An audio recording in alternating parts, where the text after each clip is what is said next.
Question है, सागर का लाल रंग किसकी उपस्थिति के कारण होता है? आंसर है लाल शैवाल। जो लाल कलर के शैवाल होते हैं उसकी उपस्थिति के कारण जो लाल सागर है इसका कलर लाल रंग का दिखाई देता है। नेक्स्ट क्वेश्चन, जो रोग गृह मक्खी द्वारा नहीं फैलता है वह कौन सा है? तो यह घरों में पाई जाने वाली मक्खी के द्वारा नहीं फैलता है, यह इजिप्ट मच्छर के द्वारा फैलता है। नेक्स्ट है, बीजों के प्रकीर्णन की सेंसर विधि कहाँ पाई जाती है? तो बीजों के जो प्रकीर्णन होती है उसके लिए एक सेंसर विधि होती है। यह किसके लिए होती है? कपास के लिए। नेक्स्ट है, कौन सा तत्व रासायनिक रूप से धातु व अधातु दोनों के समान कार्य करते हैं? तो जो बोरान होते हैं ये धातु और अधातु दोनों ही की तरह व्यवहार करते हैं। कैसे? रासायनिक रूप से।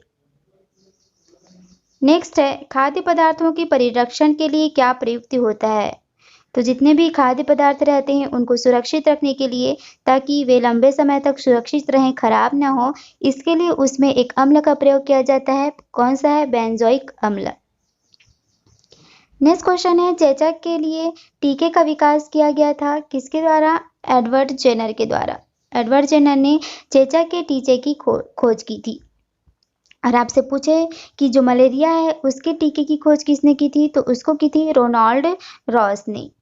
और जो पीलिया है उसके लिए जो टीके की खोज किया गया था उसको किया गया था जोनास ई साल्क के द्वारा। आगे बढ़ते हैं। नेक्स्ट है, पेट्रोलियम की गुणवत्ता किससे प्रदर्शित की जाती है? मतलब पेट्रोलियम की जो जांच होती है कि ये किस कैटेगरी का है, तो उसके लिए जो जांच की जाती है वह कौन सी है? Octane number. ऑक्टेन नंबर से इसको जांच किया जाता है कि वह पेट्रोल कितना अच्छा है। और यहीं पर आपसे पूछे कि डीजल के लिए क्या होता है, तो जो डीजल के लिए होता है उसके परीक्षण के लिए उपयोग में लाया जाता है वो है C10 संख्या। नेक्स्ट है, छाया में पनपने वाले पौधे को क्या कहते हैं? तो जो छाया में पनपते हैं उस पौधे को कहा जाता है सियोकाइटस। नेक्स्ट क्वेश्चन है, सबसे पहले जीवाणु का शुद्ध संवर्धन प्राप्त करने वाला वैज्ञानिक कौन था? तो वह कौन वैज्ञानिक था? Robert Koch. नेक्स्ट क्वेश्चन है, उत्तम किस्म की कारपेट ऊन जो यूरोप को निर्यात की जाती है और जिसे जोरिया कहते हैं, वह कौन से भेड़ की नस्ल से मिलती है? तो आंसर होगा काठियावाड़ी नस्ल। नेक्स्ट क्वेश्चन है, फल पकने की क्रिया को कैसे तेज किया जा सकता है? आंसर है आसपास के इथाइलिन सांद्रण को बढ़ाकर। सबसे पहले हमने देखा था कि जो फलों को कृत्रिम रूप से पकाने के लिए जो गैस उपयोग में लाई जाती है वह कौन सी होती है? एथिलीन गैस होती है। तो यहाँ पर बोल रहा है कि अगर हमें फल को बहुत जल्दी पकाना है तो उसके लिए हमें क्या करना पड़ेगा? तो उसके लिए हमें उसके आसपास के क्षेत्र में या जहाँ पर हमने उस फल को रखा है वहाँ पर इथाइलिन के सांद्रण को बढ़ाना पड़ेगा। नेक्स्ट क्वेश्चन है, सर्वप्रथम रक्त परिसंचरण तंत्र का अध्ययन किसने किया था? तो किसने किया था? विलियम हार्वे के द्वारा। नेक्स्ट है, मलेरिया फैलाने के अलावा एनोफिलीज मच्छर और किसका रोग वाहक होता है? तो जो एनोफिलीज मच्छर होता है वो मलेरिया तो फैलाता ही है, साथ ही साथ वो पाँव भी फैलाता है। नेक्स्ट है, कौन सी बीमारी जीवाणु के द्वारा होती है? तो जो कुष्ठ रोग है यह भी जीवाणु के द्वारा होने वाली बीमारी है। नेक्स्ट है, निम्न में से किस वैज्ञानिक ने आनुवंशिकता को आनुवंशिक विज्ञान या आनुवंशिकी करके नाम दिया था? तो ऐसा कौन वैज्ञानिक है? W Watson. डब्ल्यू वैटसन ने आनुवंशिकता को आनुवंशिक विज्ञान कहा और आनुवंशिकी भी नाम दिया था। तो आनुवंशिकता के जनक किसको कहा जाता है? मेंडल को कहा जाता है। नेक्स्ट है, डेलबर्जिया जाति किस एक से संबंधित है? तो डेलबर्जिया जो है वह शीशम पादप से संबंधित है। नेक्स्ट है, एंटीबायोटिक्स अधिकांशतः कहाँ पर पाए जाते हैं? तो जो एंटीबायोटिक्स होते हैं वो जीवाणुओं में पाए जाते हैं।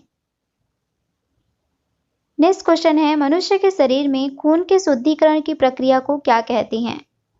तो हमारे शरीर में जो ब्लड होता है उसको जो प्यूरिफिकेशन की प्रोसेस होती है उसको क्या कहा जाता है? डायलिसिस कहा जाता है। और ये जो प्रोसेस होती है वो होती कहाँ पर है?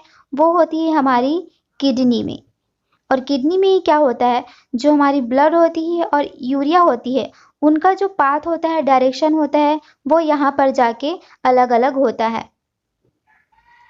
नेक्स्ट है वयस्क मानव ढांचा कितनी हड्डियों पर आधारित है? तो जो वयस्क मनुष्य हैं उसमें हड्डियों की संख्या कितनी होती है? 206 होती है। लेकिन जो नवजात शिशु होते हैं उनमें हड्डियों की संख्या 300 के आसपास होती है।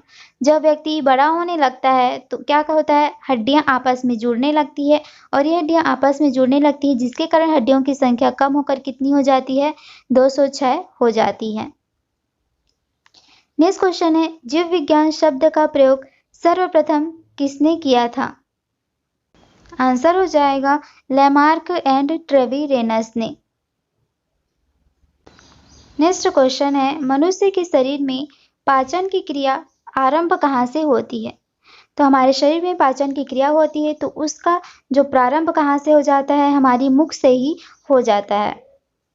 क्योंकि हमारे मुख में देखिए, मुख में क्या होती है? लाल ग्रंथियां होती है। लाल ग्रंथियों में क्या पाया जाता है? टाइलिन पाया जाता है, जो क्या करता है? स्टार्च के पाचन में सहायता करता है। तो हमारी पाचन की क्रिया मुख से ही प्रारंभ हो जाती है। नेक्स्ट है, फाइकोलॉजी में किसका अध्ययन किया जाता है? तो फाइकोलॉजी के अंतर्गत शैवालों का अध्ययन किया जाता है। यहीं पे आपसे पूछता माइकोलॉजी में किसका अध्ययन होता है? तो माइकोलॉजी के अंतर्गत हम जितने भी कवक होते हैं उनके बारे में स्टडी करते हैं। एक होता है पोमोलॉजी। पोमोलॉजी में किसका अध्ययन किया जाता है? जितने भी फ्रूट्स होते हैं उनका अध्ययन किया जाता है पोमोलॉजी में। एक होता है कॉन्कोलॉजी। कॉन्कोलॉजी में किसका अध्ययन होता है? कैंसर का अध्ययन होता है। नेक्स्ट है, शरीर के थर्मोस्टेट ताप स्थिरांक का काम करने वाली ग्रंथि कौन सी होती है? बेसिकली हमसे पूछ रहे हैं कि हमारे जो शरीर का तापमान रहता है उसको नियंत्रित करके कौन रखता है? तो वह कौन रखता है? हाइपोथैलेमस ग्रंथि रखती है। हाइपोथैलेमस होती कहाँ पर है? इसका लोकेशन कहाँ है? तो यह हमारी मस्तिष्क में पाई जाती है।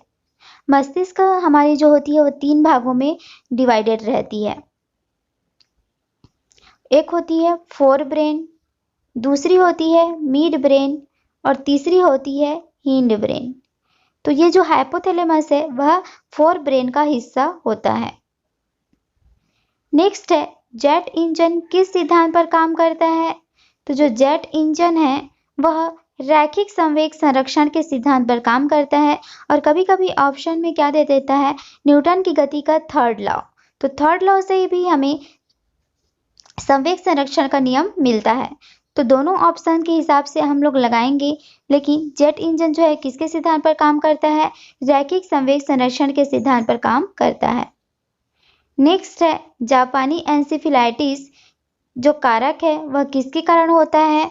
तो जो जापानी इंसेफेलाइटिस है यह विषाणु के द्वारा होने वाला रोग है। नेक्स्ट है, किसी श्रृंखला में प्राथमिक उपभोक्ता क्या होते हैं? तो जो प्राथमिक उपभोक्ता होते हैं वे क्या होते हैं? शाकाहारी होते हैं। ये सिर्फ शाकाहारी चीजों को ग्रहण करते हैं, ये मांसाहारी चीज नहीं लेते।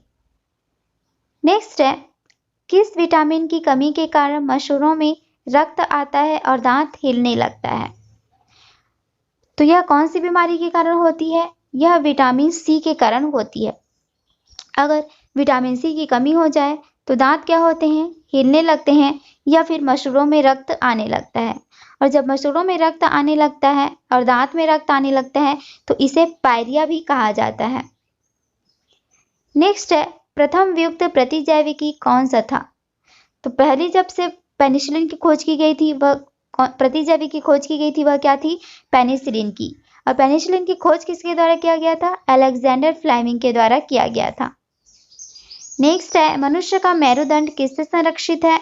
तो जो मनुष्य का मेरुदंड होता है वह कैसुरिकी से संरक्षित रहता है। नेक्स्ट है, दूध के दही के रूप में जमने का जो कारण है वह कौन सा है? लैक्टोबैसिलस। इसमें एक जीव होता है लैक्टोबैसिलस लैक्टाई, इसी के द्वारा दूध से दही बनता है, और दही क्या होता है? थोड़ी सी खट्टी होती है। तो खट्टी दूध में कौन सी अम्ल पाई जाती है? लैक्टिक अम्ल पाई जाती है। और इस लैक्टिक अम्ल की जांच के लिए एक यंत्र का उपयोग किया जाता है, उस यंत्र का नाम क्या है? लैक्टोमीटर।